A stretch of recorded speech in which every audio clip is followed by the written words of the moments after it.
Hi friends, welcome to Shravanthi Rubaina's kitchen. నేను శ్రవంతి. మన ఇవాళ రెసిపీ వచ్చేసి చాక్లెట్ కేక్ అండి. ఇది ఎగ్తో కలిపి చేస్తున్నానండి. చాలా ఫ్లఫీగా చాలా బాగా వస్తుంది. దీనికోసం ముందుగా నేను ఇక్కడ ఒక మిక్సీ జార్ తీసుకొని అందులోకి ఒక అరకప్పు వరకు షుగర్ని తీసుకొని మిక్సీ పట్టుకోండి మెత్తని పొడిలాగా. మీరు కావాలంటే 3/4 కప్పు అనే తీసుకోవచ్చు షుగరు. అలాగే ఇందులోకి ఇక్కడ నేను ఎగ్స్తో చేస్తున్నాను కాబట్టి 2 ఎగ్స్ తీసుకుంటున్నానండి. కావాలంటే మీరు ఇంకోటి ఎక్కువైనా తీసుకోవచ్చు. వీటిని ఇందులోకి పగలగొట్టుకొని యాడ్ చేసుకొని, మీరు కావాలంటే ఎగ్స్కు బదులుగా పెరుగునైనా వాడుకోవచ్చండి. ఒక 1/2 కప్పు వరకు పెరుగు వేసుకోండి. అలాగే ఒక 1/4 కప్పు ఫ్లేవర్ లేని ఆయిల్ను యాడ్ చేసుకోండి. సన్ఫ్లవర్ ఆయిల్ కానీ బటర్ కానీ యాడ్ చేసుకోండి.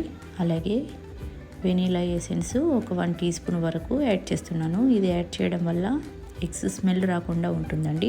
యాడ్ చేసుకొని వీటిని బాగా మిక్సీ పట్టుకోండి. ఇలా క్రీమీ స్ట్రక్చర్ వచ్చే విధంగా చూసారు కదా, ఈ విధంగా మిక్సీ పట్టుకొని మిక్సింగ్ బౌల్లోకి యాడ్ చేసుకోండి దీన్ని.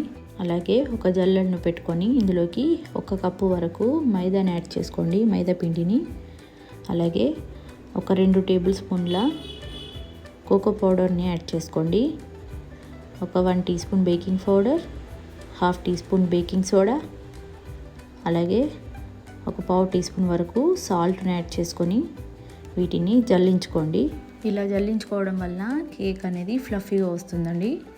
చూసారు కదా, ఈ విధంగా జల్లించుకొని ఒక స్పాచులాతో కానీ లేదా విస్కర్తో కానీ ఈ విధంగా 1 డైరెక్షన్లో తిప్పుకుంటూ కలుపుకోండి. ఇదంతా ఇలా కలిసిపోయిన తర్వాత ఇందులోకి ఒక 1/2 కప్పు వరకు వేడి చేసి చల్లార్చిన పాలను కొద్దిగా యాడ్ చేసుకుంటూ కలుపుకోండి. ఒకేసారి పోయకండి, ఒకవేళ బాగా లూజ్ అయిపోతుంది. బ్యాటర్ అనేది బాగా లూజ్గా కాకుండా అలా అని బాగా థిక్గా కాకుండా ఈ విధంగా జారుడుగా ఉండాలండి. చూసారు కదా, నాకు ఇక్కడ అరకప్పు పాలు కరెక్ట్గా పట్టాయండి. దీన్ని పక్కన పెట్టుకొని ఒక ఇలాంటి గంజు కానీ లేదా కేక్ టిన్ కానీ తీసుకొని ఆయిల్ అప్లై చేసుకోండి. ఫస్ట్ ఈ విధంగా ఆయిల్ మొత్తం అప్లై చేసుకున్న తర్వాత కొద్దిగా మైదా పిండిని వేసుకొని ఈ విధంగా డస్టింగ్ చేసుకోండి. ఇలా చేసుకోవడం వల్ల కేక్ అనేది అతుక్కుపోకుండా ఉంటుందండి. ఇలా చేసుకొని మిగిలిన పిండిని అందులోకి దులిపేసుకొని కేక్ బ్యాటర్ని ఇందులోకి యాడ్ చేసుకోండి. కేక్ బ్యాటర్ని ఇలా మొత్తం అంతా కూడా వేసేసుకున్న తర్వాత ఈ విధంగా ట్యాప్ చేసుకోండి. ఇలా ట్యాప్ చేసుకోవడం వల్ల ఎయిర్ బబుల్స్ ఏమైనా ఉన్నా కూడా పోతాయండి. తర్వాత పొయ్యి మీద కడాయి పెట్టుకొని దాని మీద మూత పెట్టుకొని ఫ్రీ హీట్ చేసుకోండి. ఈలోపు ఇక్కడ ఎగ్ బ్యాటర్ మీద డ్రై ఫ్రూట్స్ను ఇలా సన్న ముక్కలుగా కట్ చేసుకొని యాడ్ చేసుకున్నాను. ఇలా వేసుకోవడం వల్ల టేస్ట్ అనేది ఇంకా చాలా బాగుంటుందండి. ఇప్పుడు ఈ గంజును మూత తీసి కడాయిలోకి పెట్టుకొని మళ్ళీ మూత పెట్టుకొని ఒక 30 నిమిషాల పాటు మంట మీడియం ఫ్లేమ్లో పెట్టుకొని బేక్ చేసుకోండి కేక్ను. ఒకవేళ మీకేమైనా తడిగా వచ్చినట్లయితే ఇంకో 5 నిమిషాల పాటు మీడియం ఫ్లేమ్లో పెట్టుకొని బేక్ చేసుకోండి.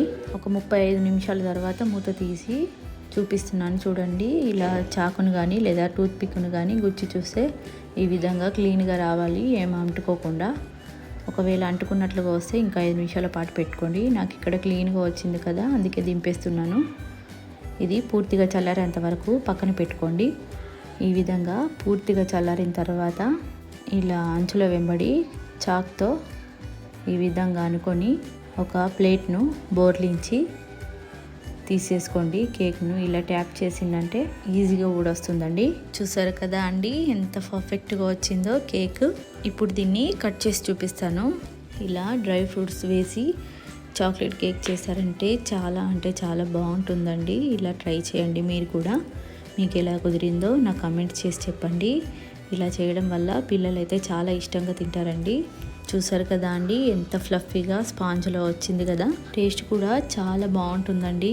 ఇలా ఎప్పుడైనా అకేషన్స్కైనా, ఇప్పుడు క్రిస్మస్ కూడా వస్తుంది కదా, ఇలా ట్రై చేయండి.